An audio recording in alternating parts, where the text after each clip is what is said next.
আমার যদি Oppo company Oppo কোনো ফোন বাইরের ক্যান্টিন থেকে পারচেস করতে হয়, আমাকে মাদার কোম্পানি থেকে ডিল করতে হবে। ভাই আমি একটা সাধারণ ব্যবসায়ী, আমার পুঁজি 20 লাখ 30 লাখ 50 লাখ 1 কোটি টাকা, আমি কিভাবে 1000 2000 5000 পিস প্রোডাক্ট একবারে এক কোম্পানি থেকে নিতে পারবো? আমার পক্ষে কোনোভাবে সম্ভব? ওদের স্বপ্ন পূরণে পাশে থাকতে পেরে আমরা গর্বিত। কোম্পানির পক্ষে সম্ভব, কিন্তু ওনারা সেটা করতেছে না। ওনারা আরেকটা বলতেছে যে এনওসি নিতে হবে। এনওসি মানে বুঝেন আপনি কোম্পানি আর দাঁড়ান ভাই কথা বলতে একটু বলতে দেন। এনওসি মানে কি বুঝেন?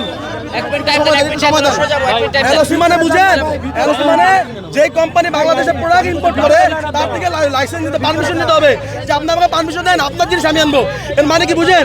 যে এটা ওনাদের পারমিশন না যে আপনার বউর সাথে আমি শুভ, এটা কোনো নিয়ম? এটা কোনো রুলসের মধ্যে পড়ে ভাই? এটা কোনো রুলসের মধ্যে পড়ে?